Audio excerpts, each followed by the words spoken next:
anbiya'i wal mursalin wa ala alihi wa sahbihi ajma'in. Amma ba'du. Dewan Hakim yang kami muliakan, para pemirsa yang berbahagia. Pertama dan yang paling utama, marilah kita panjatkan puji serta syukur kita kepada Allah Subhanahu wa taala. Tuhan yang Maha Pengasih lagi Maha Penyayang, yang tak pilih kasih, tak pandang sayang, yang nikmatnya tak terhitung, tak terbilang. Yang dengan nikmat tersebut kita dapat berkumpul di tempat ini, bertatap muka, beradu pandang. Kemudian salawat beriring salam tak lupa tercurah kepada putra gurun pasir, yang pada subuh Senin dia lahir, patung-patung sekitar Ka'bah jatuh tersuntuk, yaitu Nabi Allah yang terakhir. Siapa lagi kalau bukan junjungan kita, Nabi besar Muhammad sallallahu alaihi wasallam. Ma'asyiral muslimin rahimani wa rahimakumullah. Kepemimpinan dalam Islam memiliki nilai-nilai dasar yang kuat dan kokoh, yang bukan saja dibangun dari nilai-nilai ajaran agama Islam, namun telah dipraktekkan sejak berabad-abad yang lalu oleh Nabi Muhammad, para sahabatnya, dan Al-Khulafa Ar-Rasyidin. Bersumber dari Al-Quran dan As-Sunnah, berkembang dinamis karena dipengaruhi oleh kondisi sosial, politik, dan budaya. Ketika di Madinah, Nabi Muhammad SAW memiliki peran ganda. Selain sebagai kepala pemerintahan, sekaligus sebagai hakim yang merupakan manifestasi beliau sebagai Rasul utusan Allah Subhanahu wa taala. Syariat Islam menjadi dasar tata pemerintahan pada waktu itu. Yang selanjutnya, sistem khilafah Islam dipegang oleh seorang khalifah, termasuk di dalamnya Al-Khulafa Ar-Rasyidin. Itulah konsep kepemimpinan yang banyak dibahas oleh Imam Al-Ghazali dalam beberapa kitab yang dikarangnya. Siapa itu Imam Al-Ghazali? Imam Al-Ghazali adalah salah satu ulama atau pemikir abad pertengahan yang mempunyai perhatian tentang permasalahan politik atau kekuasaan. Pemikiran Al-Ghazali telah banyak mewarnai pengetahuan Islam maupun Barat dalam dunia politik atau kekuasaan. Salah satu karyanya yang menjadi rujukan tentang teori politiknya adalah kitab At-Tibrul Masbuk fi Nasyihatil Muluk. Ketika kita berbicara tentang konsep kepemimpinan terbaik, maka sumber paling mutlak adalah Al-Quran dan As-Sunnah. Dan menurut Al-Quran, maka sebaik-baiknya pemimpin adalah pemimpin yang beriman dan beramal saleh, yang kepada merekalah Allah memberikan kekuasaan di muka bumi ini sesuai janjinya. A'udzu billahi minasyaitonir rajim. Bismillahirrahmanirrahim. Wa'adallahu allazina amanu minkum wa 'amilus solihati layastakhlifannahum fil ardi kama stakhlafal ladzina min qablihim wa la yumakkinanna lahum dinahum allazi irtada lahum wa la yubaddilannahum min ba'di khawfihim amna ya'budunani la yushrikuna bi syai'a wa man kafara ba'da dzalika faulaika humul fasiqun. Aku berlindung kepada Allah dari godaan setan yang terkutuk dengan menyebut nama Allah yang Maha Pengasih lagi Maha Penyayang.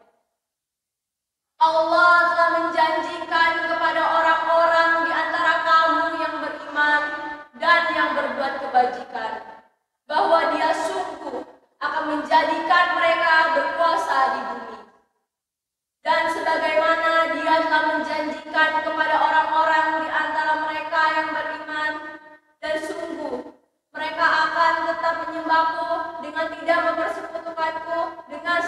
apapun. Tetapi barang siapa tetap kafir setelah janji itu, maka merekalah orang-orang yang fasik. Ini adalah janji Allah kepada Rasul-Nya bahwa Dia akan menjadikan umat ini sebagai khalifah di muka bumi ini, yaitu menjadi pemimpin dan penguasa umat manusia. Di tangan mereka negeri-negeri menjadi baik, dan mereka akan merubah keadaan mereka setelah berada dalam ketakutan menjadi aman sentosa, menjadi hakim di tengah-tengah manusia.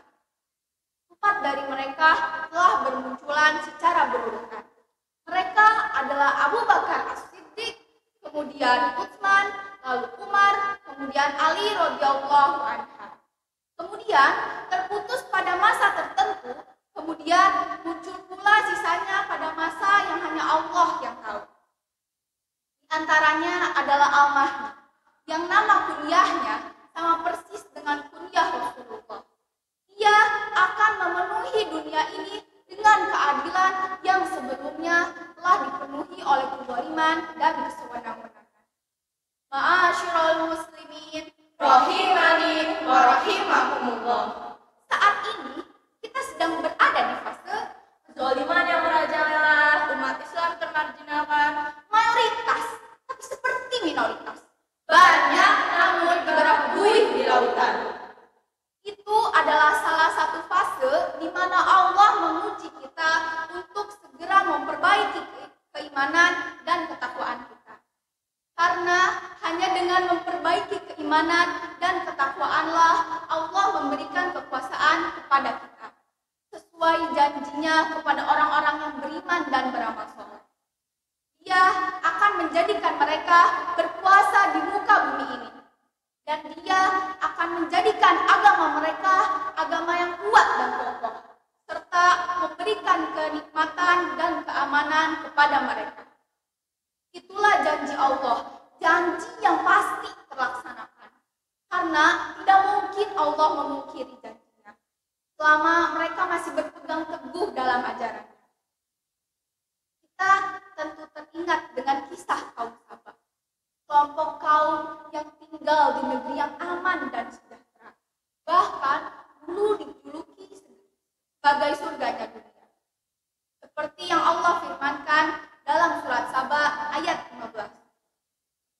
Laqad kana li saba'in fi maskanihim ayah jannatani an yaminin wa shimal kulu min rizqi rabbikum washkuru lahu baldatun thayyibatun wa rabbun ghafur fa'aradu fa'arsalna 'alaihim sailal 'arimi wa baddalnahum bijannatayhim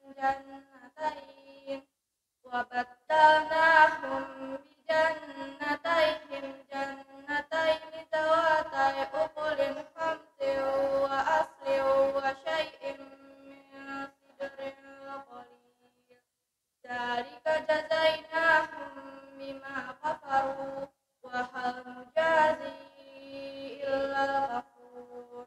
Shadaqallahul azim. Sungguh bagi kaum Sabah ada tanda kebesaran Tuhan di tempat kediaman mereka, yaitu 2 buah kebun di sebelah kanan dan di sebelah kiri. Kepada mereka dikatakan, makanlah olehmu dari rezeki yang dianugerahkan Tuhanmu dan bersyukurlah kepadanya. Negerimu adalah negeri yang baik nyaman, sedang Tuhanmu adalah Tuhan yang maha pengampun. Tetapi mereka berpaling, maka kami kirim kepada mereka banjir yang besar, dan kami ganti kedua kebun mereka dengan 2 buah kebun yang ditumbuhi pohon-pohon yang berbuah pahit, pohon asal dan sedikit pohon sibir. Demikianlah kami memberi balasan kepada mereka karena kekafiran mereka, dan kami tidak menjatuhkan azab yang demikian itu, melainkan hanya kepada orang-orang yang sangat kafir. Maha benar Allah dengan segala firman-Nya. Sabah adalah sebutan bagi raja-raja di negeri Yaman dan penduduknya yang dulu berada dalam kesenangan dan kebahagiaan serta kelapangan rezeki. Kemudian Allah Subhanahu wa taala mengutus para rasulnya untuk kepadanya dan mentauhidkannya serta beribadah hanya kepadanya. Namun, mereka malah berpaling dari apa yang diserukan, sehingga Allah hukum mereka dengan datangnya banjir bandang yang menyebabkan mereka terpencar-pencar di banyak negara. Dari kisah tersebut, dapat kita ambil nilai pendidikannya bahwa Baiknya kita ikhlas dalam beribadah, memiliki akhlak yang mulia, seimbang dalam urusan dunia dan akhirat, serta senantiasa bersyukur kepada Allah Subhanahu wa Ta'ala. Adapun hikmah pada ayat ini adalah negeri Sabah yang indah ini adalah tanda kekuasaan Allah Subhanahu wa Ta'ala.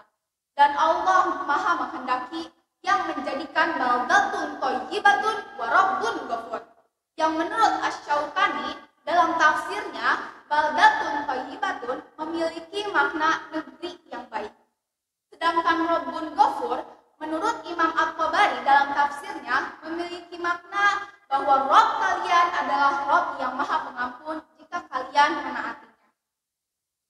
Ma'asyiral muslimin rahimani wa rahimakumullah.